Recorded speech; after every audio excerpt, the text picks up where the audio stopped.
welcome to the deep dive. Before we get started, do us a massive favor and hit that like button. Yeah, please do. And subscribe to the channel right now. It really helps us keep bringing you these ultra-long, incredibly detailed explorations into the ideas that are, actively shaping our world. Right. It fuels the deep dive. Exactly. Okay, let's just jump straight into today's mission. We are embarking on an extensive, unapologetically incisive review of a highly provocative new ebook. Oh, it is definitely making massive waves across the internet right now. It really is. It's called Feminine Reality Crisis, Raging Against Men and Cutting Off the Patriarchal Branch of the World Tree. By Conrad Riker? Yes, Conrad Riker. And we specifically tailored this deep dive for you, the listener. We know you have a strong foundational interest in the modern manosphere, men's rights activism, and really understanding the deep history of our institutions. Specifically before they were captured. Right, before they were captured by feminist and Marxist ideologies. Riker's book dives headfirst into all of that. He basically attempts to unpack the exact architecture of how we got here. He's analyzing the cultural, the biological, and the legal shifts that just completely redefined Western civilization. I mean, it's a dense read, so if you find the concepts we are exploring today fascinating, and trust me, you absolutely will, you should immediately check out Amazon Kindle and Google Play Books to buy this ebook. Highly recommend having the source text. For sure. You can also follow the author directly at Conrad Riker on Substack. But before we unpack a single page of this text, we really need to establish some very firm ground rules for today's discussion. Definitely. This is a charged topic. Extremely. This text contains incredibly polarizing, highly charged political and social arguments. Riker is launching a sweeping, systemic critique of feminism, of Marxism, and modern gender dynamics. And his language isn't exactly gentle. No, not at all. He utilizes language that is specifically designed to be confrontational. It's absolute. So, let me make this explicitly clear to you right now. We, the hosts, are not taking any sides. None. We are neither endorsing nor condemning the author's viewpoints. Our sole mission today is to act as impartial guides. We're here to unpack the concepts, the logic, and the claims contained entirely within the original source material. Just laying it all out on the table. Exactly. Our goal is simply to help you thoroughly understand Riker's arguments piece by piece so you can evaluate the architecture of his claims for yourself. We are just the messengers mapping out the territory. And looking at the sheer density of Riker's text, what a massive territory it is. It is massive. Our mission today is to explore his foundational concept of what he terms the pink matrix. Then we'll break down his mathematics regarding the modern dating market, trace his historical timeline of institutional capture, and finally lay out his specific actionable roadmap for men looking to reclaim what he calls the logos. Which is a huge philosophical undertaking in itself. Right, so to start, Riker opens the book by asserting that modern men are living in a gynocentric simulation. He builds this idea of a reality distortion field permeating our culture. Where male competence is automatically, reflexively framed as toxic. Right, while female failure or miscalculation is perpetually framed as systemic victimhood. Under this framework, he says men are treated simply as utility animals. That's a brutal phrase. It is. How does he actually define that term within the context of the matrix he's describing? Well, the term utility animals operates as the foundational lens for his entire thesis. Riker's argument is that modern society views men essentially as biological draft horses. Just beasts of burden. Exactly. He claims that men are routinely stripped of their inherent humanity and valued solely for their utility, meaning their physical ability to labor, to produce taxable wealth, and to protect the broader society. And he brings in some heavy statistics to back that up, right? He does. To substantiate this claim, he directs the reader's attention to what he calls the death gap. Now, we constantly hear mainstream discourse centered around the wage gap. Right. It's everywhere in the media. But Riker argues that focusing on wages while deliberately ignoring mortality is a societal sleight of hand.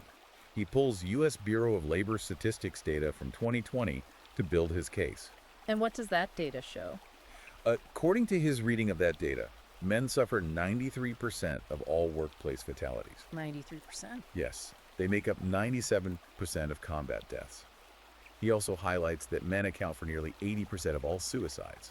Those are staggering numbers. And his overarching point is that society maintains a deafening, deliberate silence regarding these statistics, because recognizing them would fundamentally shatter the prevailing narrative of systemic male privilege. Because you can't be the privileged class if you're the one dying to keep the lights on. That is exactly his logic. And I noticed he actually grounds this societal indifference in psychological research.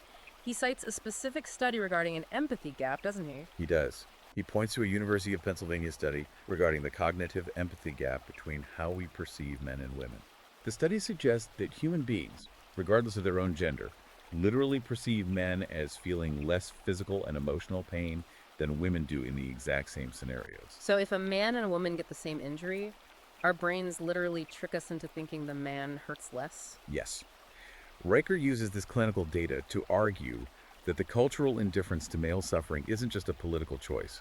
He says it's a conditioned, almost biological blind spot that the current system actively exploits. Because the system requires male utility. Right. It requires the utility, so it conditions the populace to be entirely blind to the cost of extracting that utility.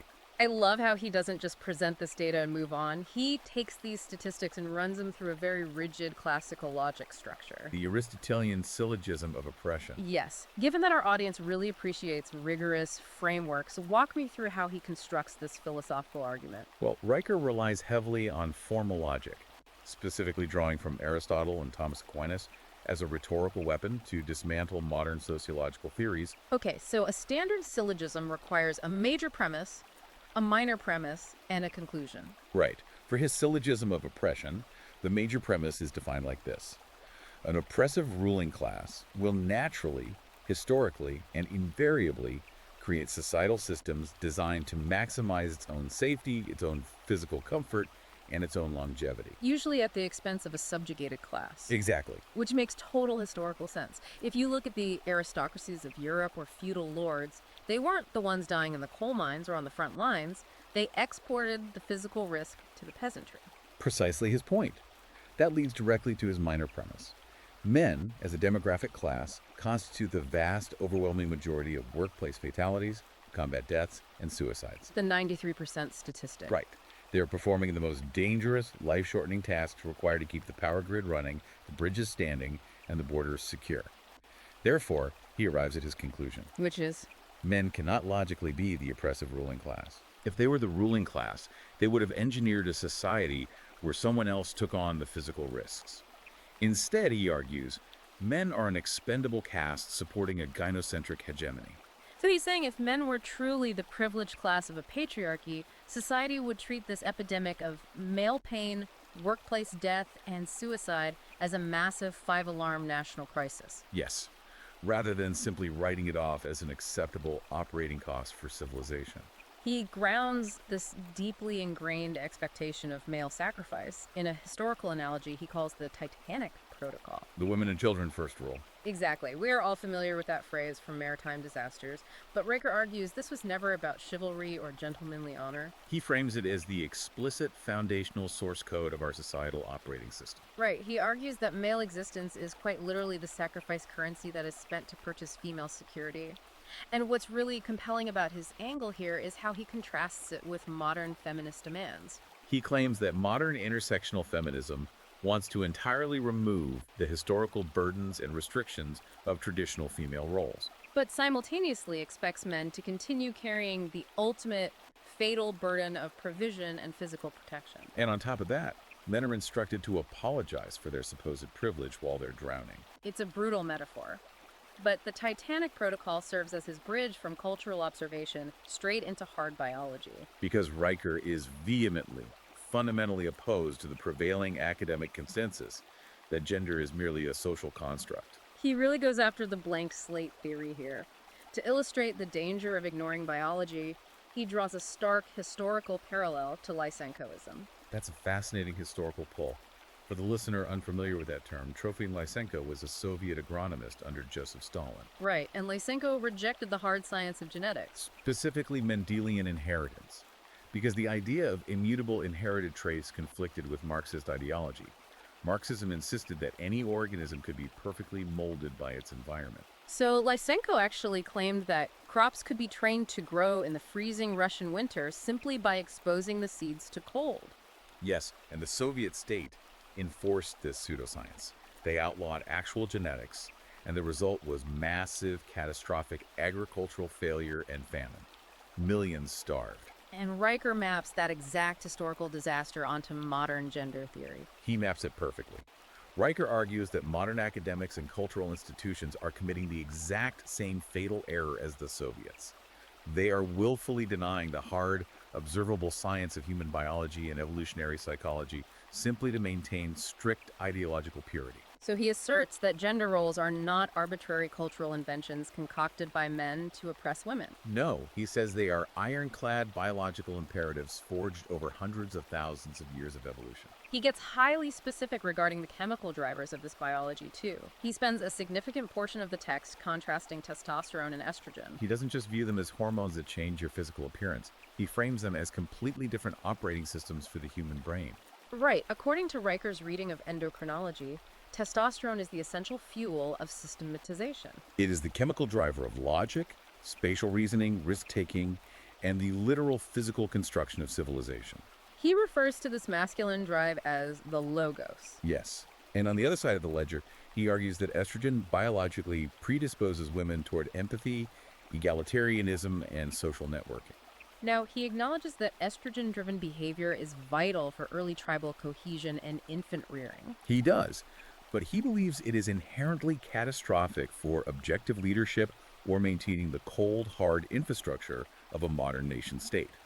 If we look closely at how he structures this, he is arguing that modern society has committed a profound error by taking necessary survival-oriented masculine traits like aggression, extreme competitiveness, emotional stoicism, the willingness to engage in conflict, and pathologizing them as toxic. He asserts that civilization itself is an inherently masculine construct, built purely on the back of testosterone-driven ambition. To further cement this biological framework, he brings in Bateman's principle from evolutionary psychology. Given our audience's familiarity with evolutionary concepts, how does Riker specifically apply Bateman's principle to his critique of the modern social order? While the audience may know the basics of hypergamy, Riker uses Bateman's principle to explain the fundamental, inescapable asymmetry of the sexual marketplace. Right, breaking it down to the cellular level. Exactly. In biology, Bateman's principle observes that in most species, females are the limiting reproductive factor. Eggs are biologically expensive. Pregnancies are incredibly taxing. And human infants require years of intensive vulnerability. Conversely, sperm is cheap, abundant, and requires essentially zero biological investment post-conception. Because females are the absolute biological gatekeepers of reproduction, Riker argues male and female reproductive strategies cannot ever be equal or identical. They are fundamentally divergent. He uses the analogy of a silverback gorilla troop to illustrate this, doesn't he? Arguing that rigid hierarchy and male dominance are not social constructs, but the default state of nature designed to optimize genetic survival. Yes. Riker claims that modern feminism attempts an impossible balancing act.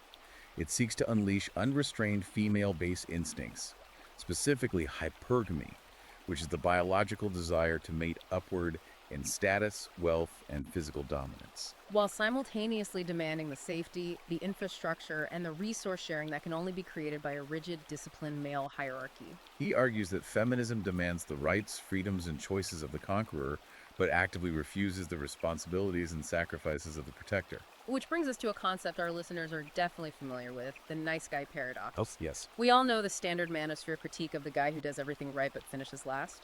But Riker takes a totally different angle here. He doesn't just mock the nice guy. He applies formal game theory to the dynamic. Walk me through his concept of obsolete firmware. This is one of his sharpest analogies. Riker posits that the nice guy isn't a villain or even a coward. Rather, he's a tragic victim of asynchronous societal programming. The nice guy is operating on obsolete firmware. Right. He was programmed by his mother, his teachers, and the media to abide by the old traditional social contract.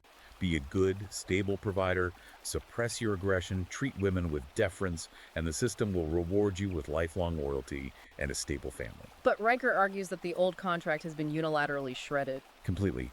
When you apply game theory to the modern, unregulated sexual marketplace, the environment no longer rewards the stable provider.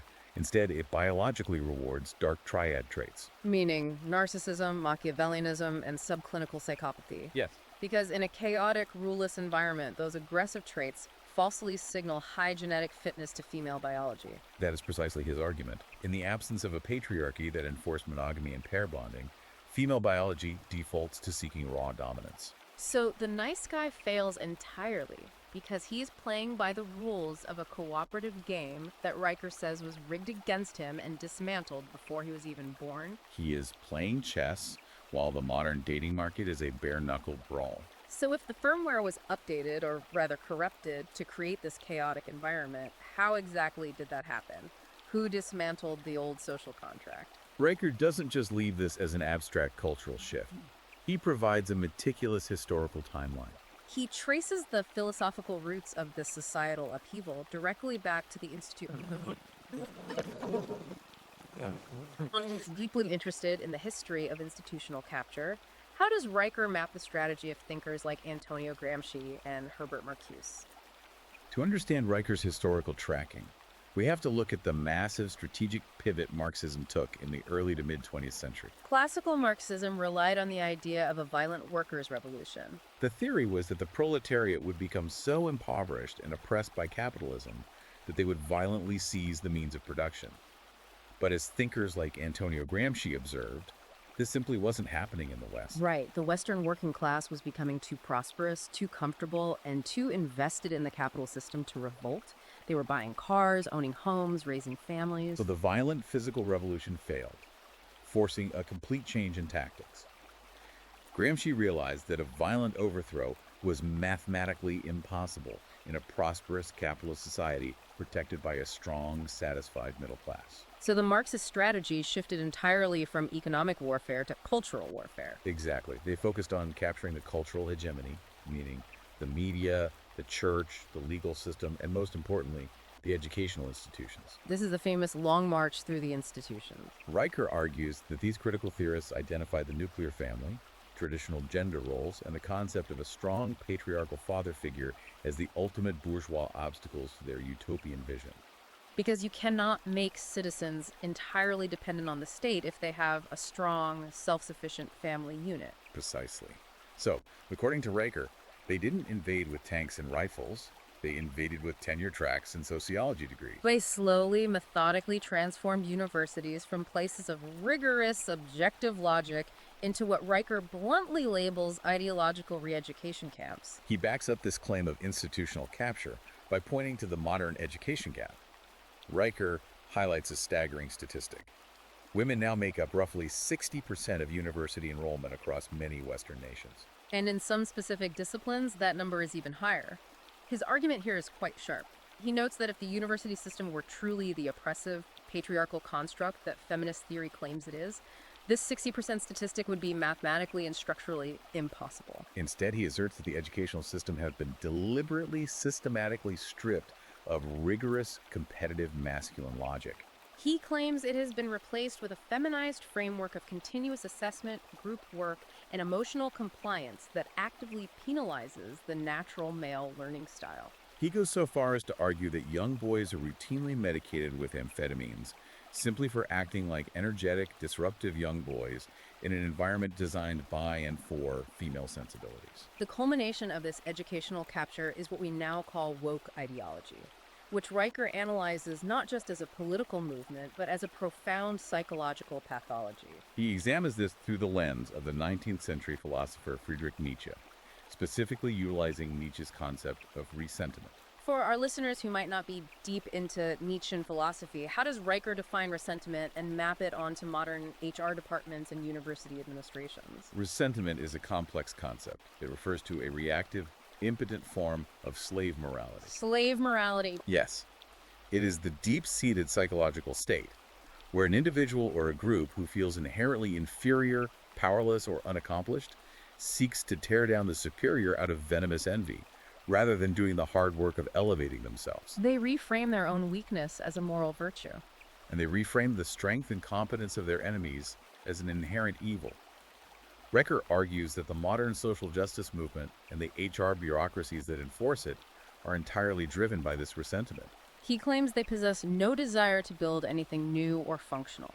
Their singular objective is to destroy masculine competence and meritocracy because the existence of objective excellence highlights their own inadequacies. He points to the modern demand for safe spaces on college campuses as the ultimate manifestation of this. Right. He frames it as a supreme, almost comical irony.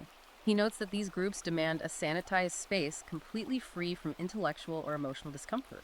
Yet they rely entirely on the physical infrastructure, the massive electrical grids, the HVAC systems, the concrete buildings, the armed security forces that was built, maintained, and operated almost exclusively by the very masculine archetype they claim to despise. They demand a luxury constructed by the patriarchy in order to safely critique the patriarchy. Exactly. He defines this entire cultural shift as the ultimate war on logos.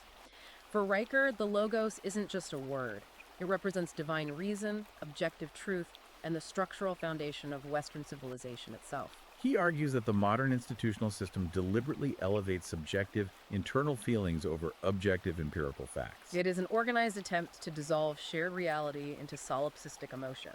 Under this new paradigm, if a woman or a marginalized group says they feel unsafe, the system is programmed to treat that subjective feeling as an objective, actionable reality. Completely overriding any empirical data, statistical probability, or standard of due process. So, if the culture has been captured by this woke resentment and reality is being overwritten by subjective emotion, how does that actually play out in day-to-day human interaction? Because Riker takes this massive theoretical framework and applies it directly to something highly practical and relevant to the listener, the mathematics of modern dating apps. Yes, this is where he brings in data to quantify the cultural distortion. He relies heavily on a controversial, albeit widely cited, internal study from the dating site OkCupid. The famous OkCupid data. According to the data he pulls from this study, women on the platform rated a staggering 80% of all men as below average in physical attractiveness. Now, wait a minute. From a purely statistical standpoint, rating 80% of a population is below average completely breaks the mathematical concept of a bell curve. It breaks it entirely. How does he square that data? He doesn't square it. He uses that exact mathematical impossibility to prove his central point about digital delusion. In a normal distribution, most people cluster around the average. But Riker argues that digital platforms and social media have hyperinflated female expectations to a point of literal mathematical absurdity. He takes the Pareto principle, the 80-20 rule, which often applies in economics where 80% of the wealth is held by 20% of the people, and applies it directly to the sexual marketplace. Because dating apps give average women the illusion of infinite global choice, it completely devalues the attention of the average functional man. He calls this the top 5% delusion. Exactly his phrasing. He claims that average women now universally demand a man in the top elite percentile, the colloquial 6 feet tall, 6 figures, six-pack archetype. By definition, that mathematically condemns 95% of the male population to involuntary singlehood, because those top-tier men simply do not exist in the sheer numbers required to meet the artificially inflated demand. The math does not and cannot work. He blames this statistical delusion on psychological conditioning, specifically pointing to what he calls the Disney princess disease and the modern phenomenon of main character syndrome. Riker argues that decades of media conditioning, advertising, and cultural pandering have created a profound, systemic narcissism in the modern female psyche. Women are essentially taught from early childhood that they are the unquestionable protagonists of the universe. In this solipsistic mindset, men are reduced to NPCs, non-playable characters, whose only viable purpose is to advance her personal plotline, provide her with resources, or offer her validation. He says this creates a deeply toxic dynamic where women demand all the historical rewards of traditional femininity, being fiercely provided for, being physically protected, being cherished. Without offering any of the traditional reciprocal responsibilities such as domestic utility, loyalty, or submission. If we take that behavioral analysis a step further, it raises a critical question about the timeline and the eventual consequences of this behavior. A woman might be able to demand top-tier attention in her 20s, but Riker introduces the concept of the wall.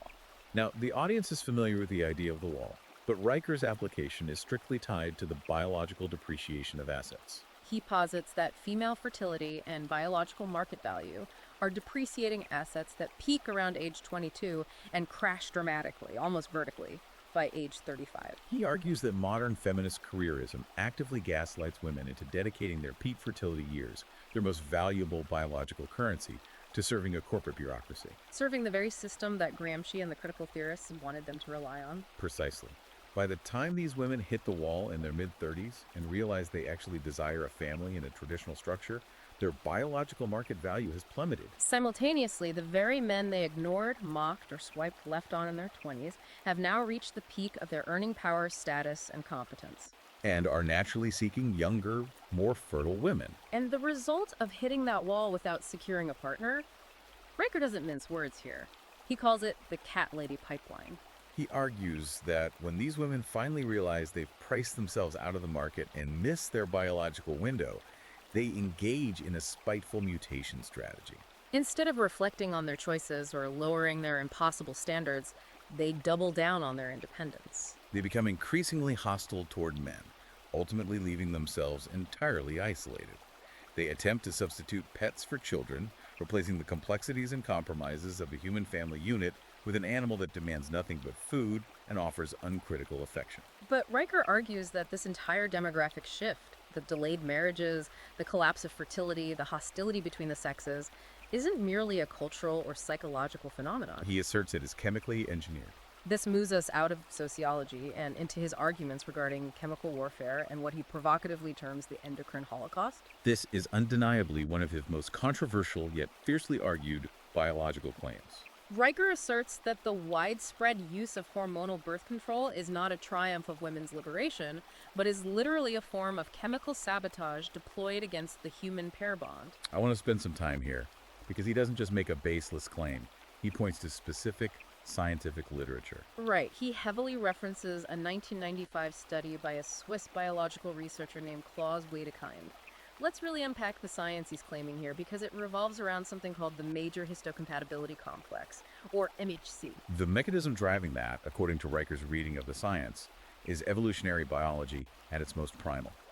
The MHC is a set of genes that code for proteins found on the surfaces of cells that help the immune system recognize foreign substances. The Wedekind study, often referred to as the sweaty t-shirt study, suggests that naturally cycling, ovulating women are biologically hardwired to seek out the scent of men who possess MHC genes that are wildly genetically dissimilar to their own. And the evolutionary reason for that is to ensure that their offspring have a strong, highly diverse immune system, preventing recessive genetic mutations. For 300,000 years of human evolution, this olfactory mechanism ensured genetic diversity and strength. However, Riker points out that the introduction of the hormonal birth control pill completely disrupted this ancient mechanism. The pill works by flooding the female body with synthetic estrogen and progestin, effectively tricking the woman's endocrine system into a state of simulated permanent pregnancy. And when her body believes it's pregnant, her genetic preferences completely flip. They invert entirely.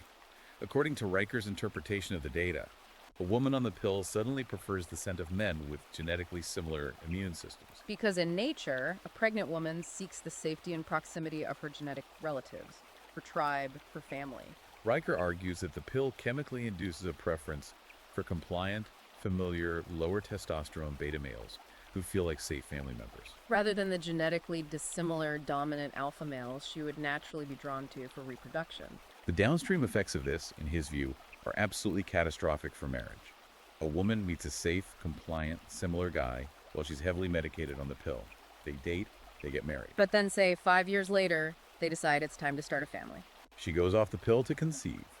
The synthetic hormones clear her system, her natural, unsuppressed biology kicks back into gear, and suddenly, on a deeply primal olfactory level, she is biologically repulsed by the husband she chose. Riker claims this chemical bait and switch is the hidden, unacknowledged engine driving a massive percentage of the modern divorce rate initiated by women. He literally frames the pill as an endocrine weapon deployed against the stability of the nuclear family. And he extends this argument of biological disruption to what he calls surgical self-sabotage. He looks at the modern child-free movement and the rising trend of young, healthy women actively seeking elective tubal ligations or relying on long-term, semi-permanent IUDs. Riker frames this not as a victory for bodily autonomy, but as voluntary, ideologically driven eugenics. He labels it an idiocracy reversal. He argues that the most highly educated, highest IQ, most capable women in Western society are voluntarily self-sterilizing due to media-induced climate anxiety or academic misandry. By refusing to reproduce, they are essentially ensuring their own genetic and ideological extinction, while demographics that completely ignore these modern progressive theories continue to reproduce at replacement rates. He zooms out to look at the macroeconomics of this, diagnosing it as demographic suicide. He points to Sweden as his primary case study, and the data he uses is grim. Sweden has essentially offered the ultimate feminist utopian dream: massive state subsidies for mothers, extensive paid family leave, universal subsidized childcare, and a cultural commitment to gender equality. And yet, despite all of these incentives, Riker points out that Sweden's total fertility rate is sitting around 1.6, which is drastically below the 2.1 replacement level necessary simply to sustain a population without relying entirely on mass immigration.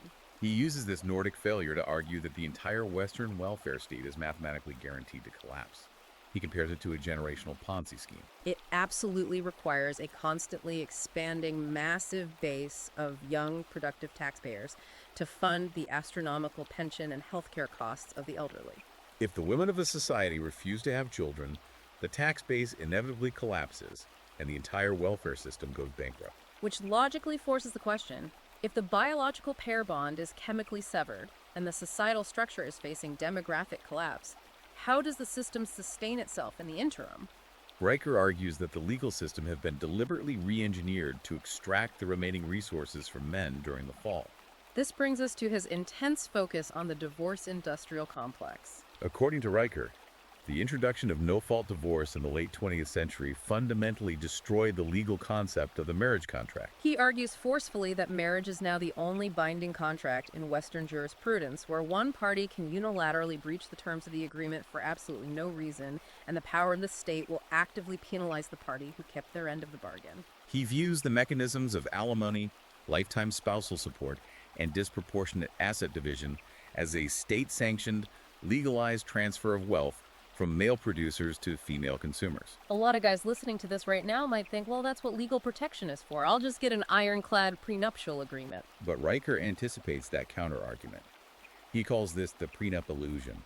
He claims that family court judges, operating within a gynocentric legal framework, routinely invalidate or throw out prenuptial agreements under vague claims of duress or unconscionability just to ensure that male wealth is successfully extracted and redistributed. Furthermore, he points out a massive glaring legal hypocrisy regarding reproductive rights, which he terms the paper abortion double standard. This is a critical pillar of his legal argument, highlighting the asymmetry of power. Riker notes that the moment a pregnancy occurs, the woman holds absolute, unilateral, and unquestionable legal power over the outcome of that birth. She has the right to choose to abort, to put the child up for adoption, or to keep the child, regardless of the man's wishes.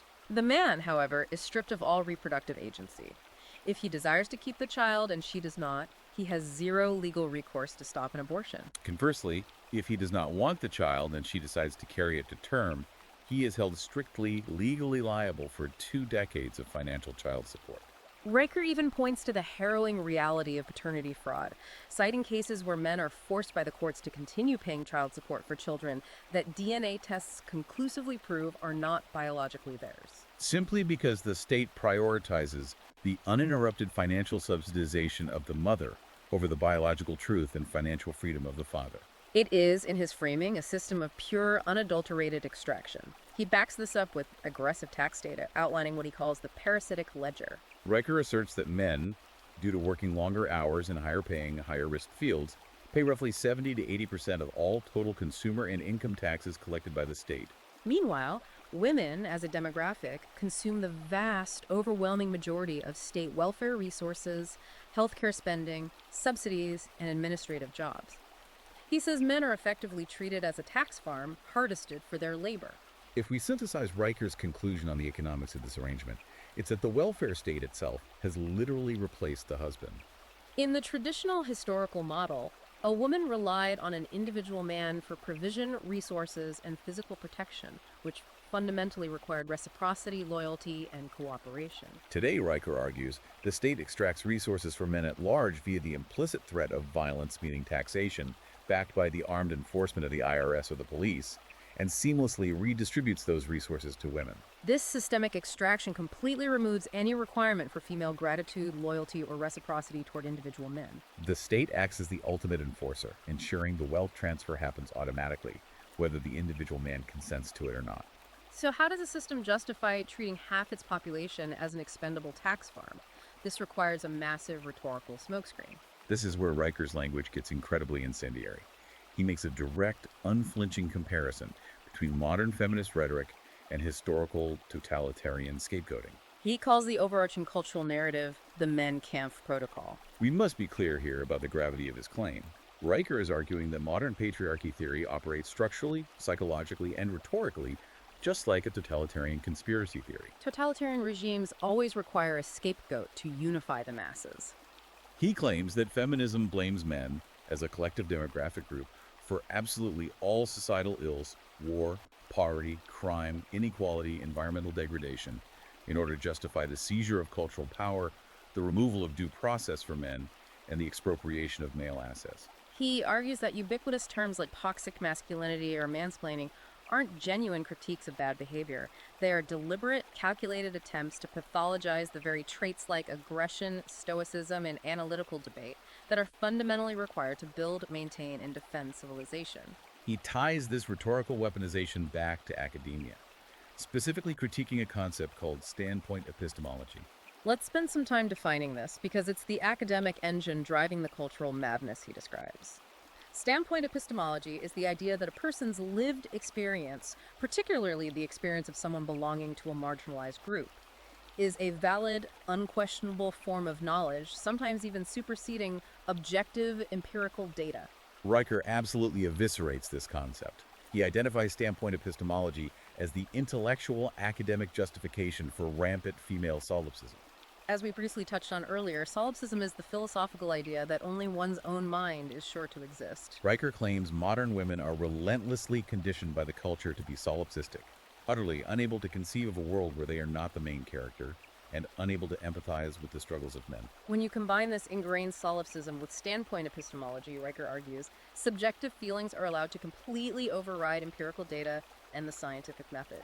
If a woman feels threatened, her internal subjective feeling is treated as an objective, actionable reality by the university administration, the courts, and the culture, regardless of whether any actual threat exists. He asserts that by adopting this framework, society is voluntarily abandoning 3,000 years of Western epistemological tradition based on Aristotelian logic, evidence, and the presumption of innocence. To illustrate how terrifyingly fast this subjective reality can be weaponized in the real world, he brings up the Amy Cooper incident in Central Park. We all remember the viral video. Christian Cooper, an African-American bird watcher, asks Amy Cooper, a white woman, to leash her dog according to the posted park rules. She immediately pulls out her phone and calls the police, hysterically claiming an African-American man is actively threatening her life. Riker uses this as the ultimate undeniable proof of the Karen phenomenon. He argues this isn't just a story about racial tensions, it's about the innate weaponization of female discomfort. Her minor subjective discomfort at being asked to follow the rules was immediately treated by her as a moral emergency, and she instinctively knew she could summon the state's monopoly on violence-armed police officers to enforce her gynocentric privilege against a man who was simply stating objective facts. Riker then connects this solipsistic main character behavior to the hyper-narcissism of the digital age. He brilliantly applies B.F. Skinner's behavioral psychology to modern social media platforms like Instagram and TikTok. Skinner, the famous behaviorist, discovered through animal testing that variable ratio reinforcement, meaning an animal gets a reward at unpredictable random intervals, creates the most intensely addictive behavior possible. Riker argues that social media apps are quite literally digital meats. Skinner boxes, meticulously designed by engineers to exploit the female psyche's need for social validation. Every time she posts a heavily filtered selfie, it's the equivalent of a rat pulling the lever on a slot machine. Maybe she gets 100 likes and flattering comments, maybe she gets 10. That unpredictable, constant validation loop creates a literal narcissism epidemic. Riker says it commodifies young women into influencers who value purely cosmetic perception, how things look, the aesthetic of a life over the masculine drive to actually build, endure, and conquer physical reality. He frames it as a battle between the feminine will to be seen versus the Nietzschean masculine will to power. Having diagnosed the entirety of modern Western society as a hostile, parasitical matrix designed to extract male utility while punishing male nature, Riker finally shifts to the solution. What is a man to do? This brings us to the final and perhaps most crucial part of his book, reclaiming the logos and the roadmap to ascension. After diagnosing the illness, he shifts to highly actionable, almost militaristic advice for his reader. He fiercely advocates for a comprehensive strategy of monastic withdrawal. He calls it the strategic syllogism of withdrawal. Because the legal, cultural, and economic systems are fundamentally stacked against men, and because the rules are constantly changed to ensure men lose, Riker argues the only logical, mathematically sound move is to simply refuse to play their game. He gives very specific instructions. Number 1, do not sign marriage contracts. The legal liability and the threat of the family courts are simply too catastrophic to risk. In the corporate world, he advises men to utilize the gray rock method when dealing with HR departments and corporate culture. For those unaware, the gray rock method is a psychological technique used to deal with narcissists. You become as uninteresting, unemotional, and unresponsive as a literal gray rock. Do your job, extract your paycheck, do not share personal opinions, do not engage in office politics, and give them absolutely nothing they can ever use against you. But physical and legal withdrawal isn't enough. He argues that the modern man is addicted to his own pacification. He argues for profound psychological withdrawal through what he calls monk mode. This isn't just a weekend detox. It is a rigorous, agonizing 90-day neurological protocol. Riker instructs men to ruthlessly purge all pornography, all video games, and all junk media from their lives. Why? Because he argues these are digital pacifiers engineered by the system to keep men docile. Pornography artificially simulates reproductive success, draining a man's biological drive to pursue real women. Video games artificially simulate conquest, mastery, and heroism, draining a man's drive to conquer reality. By completely removing these artificial, unearned dopamine hits, a man forces his brain to reset its neurochemistry. This biological reset forces him to seek satisfaction and dopamine in the friction of building real-world value, rather than settling for the cheap comfort of digital simulations. And once that neurochemistry is reset, what are they supposed to build? Riker doesn't want men to just hide in the woods. He wants them to build parallel institutions. He envisions what he grandly calls the new manosphere Jerusalem. He urges men to completely and permanently abandon the traditional corporate ladder, which he says is heavily guarded by woke HR commissars and diversity mandates that actively block male advancement. Instead, he tells men to embrace the global gig economy, freelance work, and entrepreneurship as a new guild system. And financially, he is a massive, unapologetic proponent of Bitcoin and decentralized finance. He sees cryptocurrency not just as an investment, but as a technological weapon. It is an immutable, math-based ledger that the parasitic ledger of the state, the IRS, and the family courts fundamentally cannot touch, freeze, or confiscate. This drive for total financial independence culminates in calculating what he bluntly calls the FU number.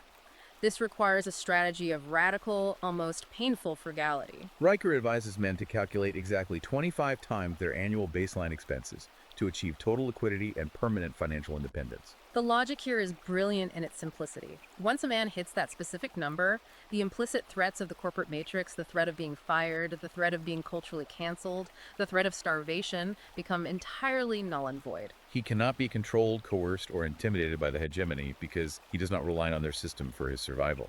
He has achieved true autonomy.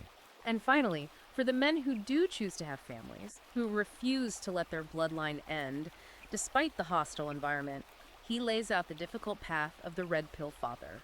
Riker views the modern public school system as nothing more than a state-sponsored indoctrination camp, explicitly designed to psychologically castrate boys and radicalize young girls into the matrix. His solution is drastic: remove children from the system entirely.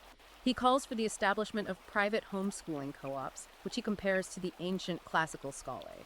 In these controlled environments, boys are to be taught classical stoicism, rigorous physical strength training, and the trivium, the classical education model of grammar, formal logic, and rhetoric. By teaching young boys formal Aristotelian logic, Riker argues, you give them the impenetrable intellectual armor necessary to dismantle the emotional, solipsistic arguments of cultural Marxism they will inevitably encounter. He asserts that the man who understands logic, who controls his own assets, and who builds undeniable real-world value is the deep, immovable root of the world tree.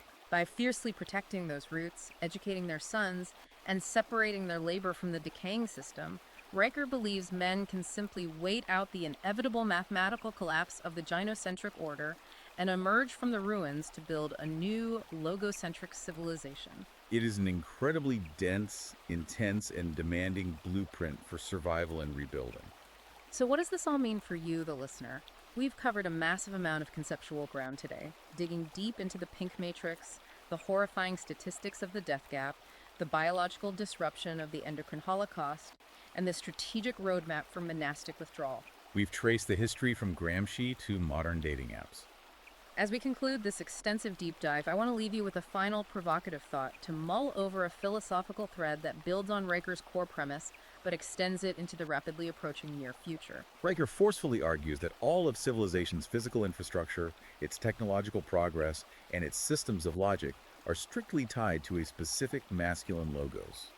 He claims that men, fueled by testosterone, are the ultimate builders and systematizers of reality. But if we look at the breathtaking exponential advancement of artificial intelligence, we are seeing the creation of machines that are beginning to automate the very analytical, systematizing, and logical tasks that Riker attributes purely to the male biological drive. If AI can soon write flawless code, solve complex engineering and physics problems, and manage global logistics with perfect, cold Aristotelian logic, completely devoid of human emotion, bias, or fatigue.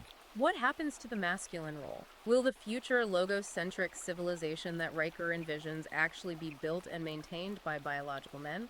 Or will it be inherited and run entirely by the whole calculating, immortal machines that men designed? It's a profound question of whether the logos ultimately transcends human biology altogether.